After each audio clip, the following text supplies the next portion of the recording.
Hi guys! So today I'll be answering some of the questions that you guys sent me about nursing, specifically NUS nursing. So first question, what is your rank point and why did you choose nursing? My rank point is actually 87.5 and nursing didn't actually cross my mind until I was in GC because I think I shadowed a doctor in a hospital, I think a radiologist. Yeah, I shadowed him and then we talked to a few doctors and then we found out how is the doctor life like. And I realized that I didn't like that type of life. Yeah, and after researching more, I also decided that studying medicine isn't for me because it's too stressful and there's too much to remember, even more than nursing. I went to a few talks about occupational therapists, speech therapists, and other healthcare professions. And I liked nursing the best because it's the most interesting to me out of all the courses that the university has to offer. So I went down to another hospital to attend a nursing attachment for 3 days. So during that attachment, I shadowed some nurses around to find out what the nurses actually do. Yeah, so that helped me gain a lot of insight into what the daily life of nurses is like. And that made me have a more balanced view on how nursing is like and to make a better choice for myself. I knew that I wanted to be in healthcare because I liked bio and I didn't want to sit at a desk and type away all day, even though nursing has a substantial amount of screen time because you'll be charting your patient's details. But I like the balance between the screen time and people aspect and also the bio aspect. So yeah, that's why I chose nursing. With my grades, I could technically appeal into medicine, but I didn't think that the long years of studying was for me. So yes, that's another factor to consider. Question 2. Is it true that nursing comprises mainly of students who do not do well for A levels? Are there many 90 pointers in the course?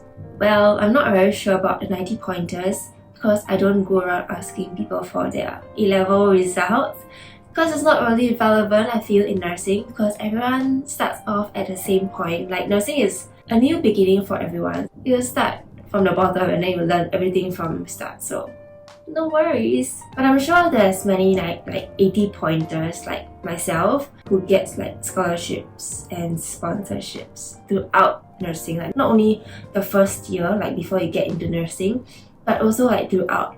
So it's midterm scholars, or after you go to some attachments at some hospitals, then you think that, oh, I want to join this hospital, then you can go for a sponsorship for that hospital.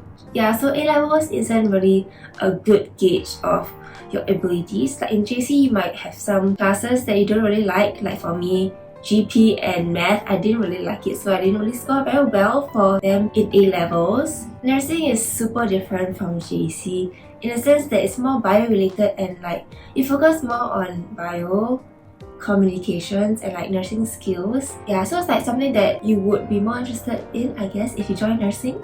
Yeah, so I think that will make it a bit easier for you to study. So even if you didn't score well or you score really well for A-levels, nursing will be a fresh start for you. And that leads me to my next question. Question 3.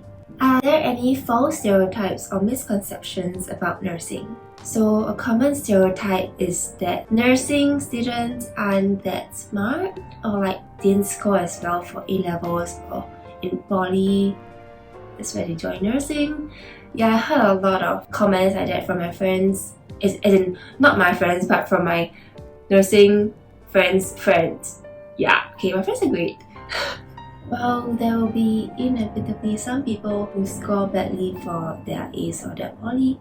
A lot of people also score well. So yeah, that's a misconception that I don't really like. And also throughout nursing, through taking the exams, I found out that the bell curve is very, very, very steep. It's very normal to get a B, but very hard to get A for myself. I don't know why. I'm also very well, how can I get an A? But I don't know, it's quite hard for me to get an A, so I always get B's.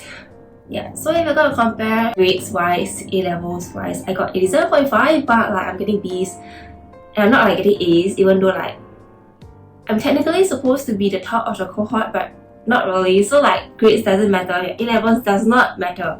Okay? Yeah, it doesn't matter. And the rigor for the curriculum isn't easy either, and this filters out like people who cannot make the cut. I think in year 1 there are a few people who dropped out of nursing to join other courses. So if you feel like after a few weeks of studying or like a few like 1 or 2 semesters that nursing isn't for you, then you can change it and don't waste your life on nursing on something that you don't really like lah. So don't think that nursing is an easy course that anyone can do, because it is very hard to survive in nursing. Okay, I wouldn't say very hard, but it takes effort to survive and score well in nursing. It requires a lot of hard work and studying, just like any other courses. I guess another misconception or stereotype is that nursing students need to study a lot and don't have life for any other stuff apart from studying, but I will talk about that later. Okay, so question 4. What is the difference between nursing and medicine? So from what I know, nursing is more about caring about the patient's daily activities like ambulating, toileting, feeding, eating, administering medicine, changing diapers, changing wound dressings, while doctors mainly prescribe medicine and like they do rounds and then they will like check up on the patients, and whatever changed in the conditions of the patients, then they would adjust their care plan and then we will carry it out. So depending on what we as the nurses chart down in the computer, the doctors will also look at that and also change some of their prescriptions or their care plan depending on what happens now. So that's my understanding as a year 2 nursing student. You can go look at some medicine videos if there's any to compare and contrast. Question 5. How's life like a nursing student? I would say that it's generally quite fun, since there's not only textbook studying, there's also lab sessions, there's also clinicals, or like we can apply our learnings through case studies as well. I guess that makes it less boring. Question 6. Is nursing tough or demanding? Is there a lot of things to memorize? I would say that it's tough, but it's manageable. As long as you put in the effort to attend and listen to lectures, contribute to tutorials, and like research more on your own if you don't understand things, I think you'll be fine. Ultimately, this is a bio-based course, so you learn more about the human body, and then you also need to memorize about the human body, like different diseases and how they progress, and how to care for them, and medications and their uses and their side effects, and the anatomy and functions of the human body. Yeah, so there's a lot of memorizing to do, I guess, but it's all necessary as a nurse. So that's what you're studying up for if you're coming to nursing. But I guess it's quite interesting to learn more about the human body. I guess that's what I'm interested in, so I don't find it a chore really. Question 7. How difficult would it be for a non-bio student in secondary school and GC transiting to nursing? I don't think that it would be too difficult or different from those who have bio background. I studied bio until JC, so I can't really tell you from the other side. Based on my understanding of the modules, many of the contents are new, even for bio-based students like me. There are a few modules that teach bio, so I guess you would have a bit of background if you previously understood some bio concepts, but we'll still have to study for the module, so it's not like everything taught is like what we have done before. So having bio background would only help you a little bit in specific modules, like 1 or 2 modules, but ultimately if you find that you don't understand things, just put in a little bit more effort to read up on it, watch more YouTube videos, because sometimes the lectures aren't that easy to understand, so you can watch YouTube videos to help break it down for you. Question 8. Is the curriculum affected in any way, e.g. stay at home for some modules, etc.? In year 1, most of my modules were online with occasional lab sessions that are in real life. But then in year 2, I guess there's more hybrid sessions, so it's like half of the class is online on Zoom, half of the class is in NUS campus. But you definitely need to come to NUS for lab sessions. So I guess that's like what's affected in the COVID-19 situation. But I think they're slowly getting more in real life classes. So if you look forward to that, I guess it'll be a fun time for you. Question 9. How is your schedule like? I heard nursing is very busy and not much free time to do outside activities, work part-time, join hall activities, etc. On average, you will have around 2 to 4 hours of lectures every day. Then you can spend the rest of the day studying, preparing for the next session, or you can do outside activities, I guess. Like, it's just how you prioritize your time. there's a lot of time for you to do outside activities, so it's up to you to free up time for it. I have friends who are working part-time or studying nursing, or like working full-time, or like people who are living in dorms. Like me, I join CCAs or like other programs that I involve myself in. Or there's some people who join nursing subclubs or other CE like community engagement programs in nursing like Kura Sapulu. I'm not sure that I pronounced that correctly, I don't really remember. But there are a few activities that you can join in nursing. Or if you join dorm, there's a lot of things for you to join also. For me, I wanted to have a more relaxed life in JC, so I just signed up to be a project director in CAP. And apart from that, I occasionally join table tennis to release some stress. But there is a lot of time for you to do things, don't worry. I also spend a lot of time watching YouTube videos and Netflix. Yeah, so don't worry, you just need to spend time to organize your time and organize the things that you need to do. Then you have time, don't worry. Personally, I enjoy university more than JC because of the freedom that I have. I realized only in JC that I have control over my life, whereas in JC I'm just I need to study for A-levels, and that's the only thought that I have in my mind.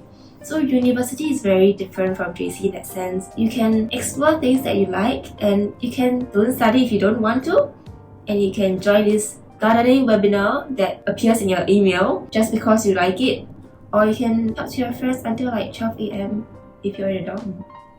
So university is a very good place for you to explore what you like, talk to more people, and involve yourself in more activities, because ultimately university is the last place that you can have such freedom and worry-free environment, I guess, before you get to work. Question 10. Should I do honours? If not, why? So honours is a research program in year 4 nursing with 10 to 12 weeks of clinical attachment, I think. You should do honours if you like to do research, obviously, or if you're under some scholarship. For example, I'm under the MOHH Healthcare Merit Award Scholarship, so I have to do honours in that case. Let me talk about the benefits of having honours. I guess you have higher prestige and higher chance of promotion because, for example, if you compare someone who has an honours and someone who doesn't, and they have the same qualifications and experience and basically everything's the same except for honours, I think it would be more rational to choose someone who has honours. So in order to do honours, you would have to do one more UE, which is unrestricted elective, in your year 1 to year 3 Sem 1, I think. So according to your latest curriculum, nursing students in AY 21/22, you need to take 4 UEs to qualify for honours, while people who do not want to go for honours will only need to take 3. Okay, so moving on to the benefits of not taking honours. Particularly if you don't like research or you're not being forced to, then you would have 1 more year of nursing field experience and a salary of 1 year. And you also wouldn't need to pay for 1 more year of study and go through the process of doing research. So for me, I don't really like research, but I don't really have a choice because of my scholarship. So this is something to consider if you're going to have a scholarship as well. And I'll be talking more about scholarships in my next video. If you have any questions about scholarships, particularly the one from MOHH HMA scholarship, then you can ask the questions in the comments below.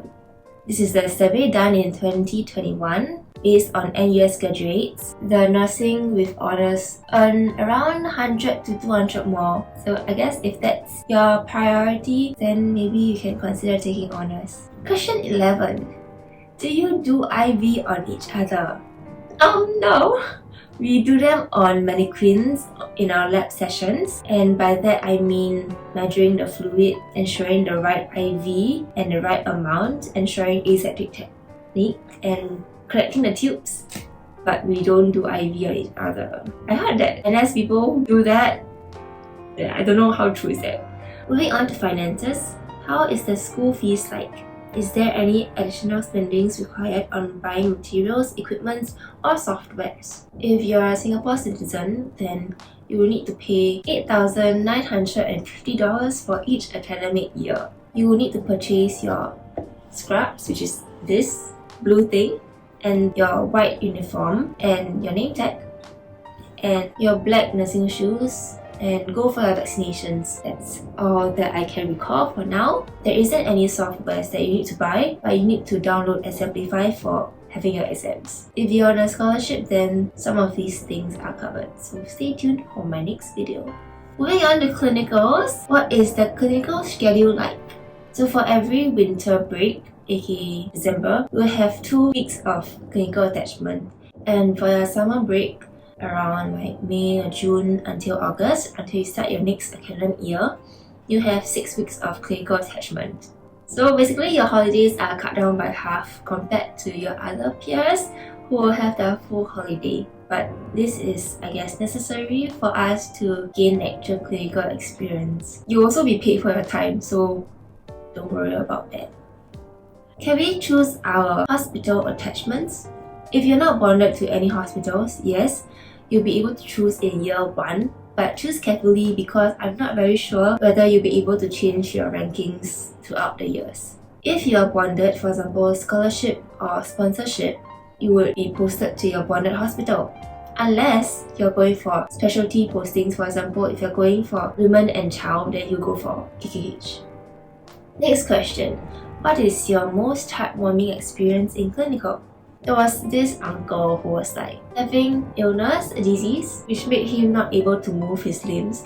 So he's like severely contracted like that. Like imagine like doing this and then like you can't move, like the joints are like there. Yeah, so like you can't really like move your joints around. So it's very hard for us as nurses to like change his clothes or his diapers, and like he also has an NGT tube, which is a nasal gastric tube, which allows you to feed them like milk or feeds and medicine through their nose. It'll like in the nose and then like it'll lead to the stomach. Because like they can't swallow or they have the risk of choking if they're eating solid foods. That patient was labelled as non-communicative. But then I managed to like say hi and then like talk to him a bit more and see whether he's like really like uncommunicative.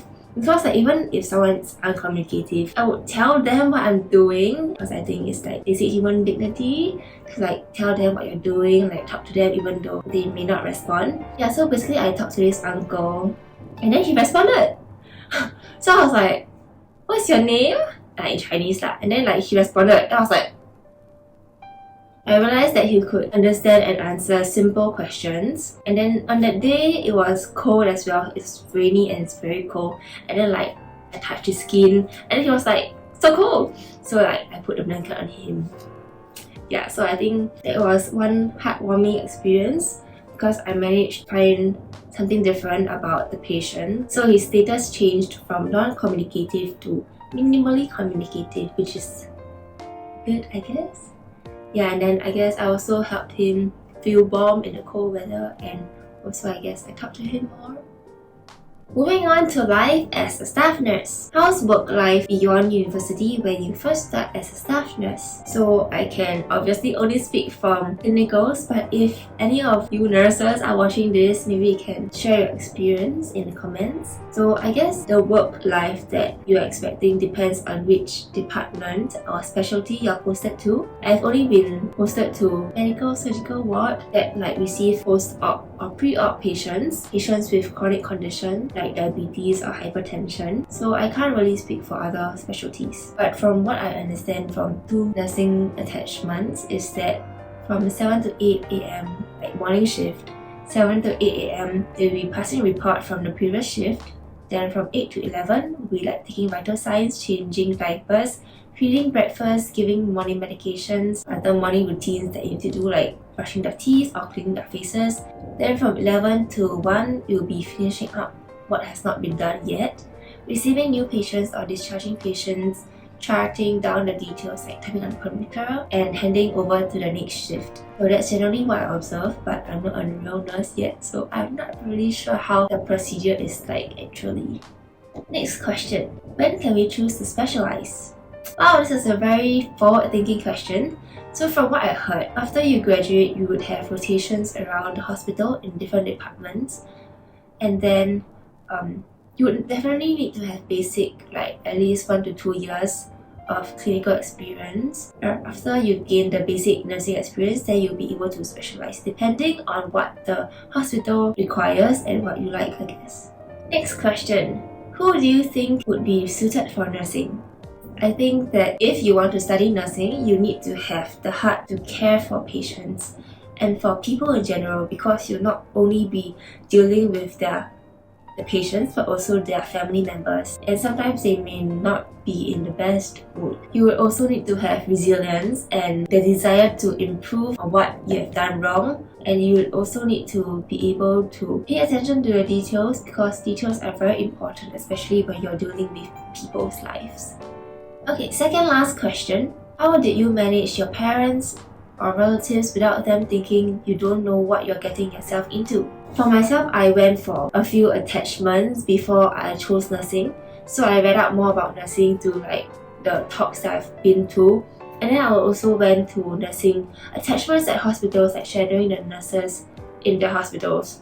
So I technically have some sense of what nursing is about.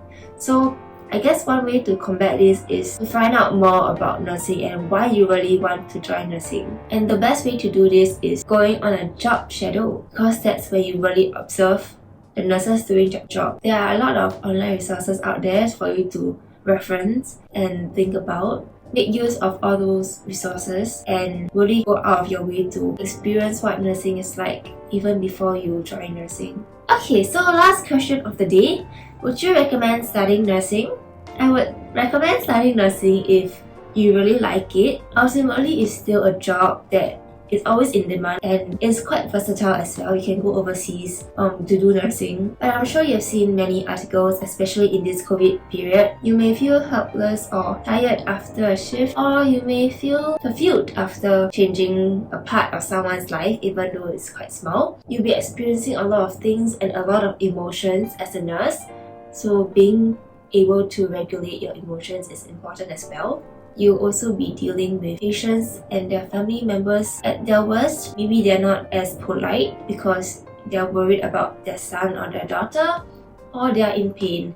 So you would also have to deal with that as well. I'm not going to paint a perfect picture of nursing and tell you all to join nursing, because it really depends on yourself. Although it is labeled a noble profession by others, it is really very tough work on the ground. You will need physical and emotional strength to do it. It is ultimately a tough job that not everyone is suited to do, and you would really need to think whether you are suited to do this through the measures that I said above. If you want to be just in healthcare, there are a lot of other healthcare related jobs that you can find, like occupational therapist, speech therapist, physical therapist, dietitian, pharmacist, to list a few. Yeah, so it's not really limited to nursing in that case.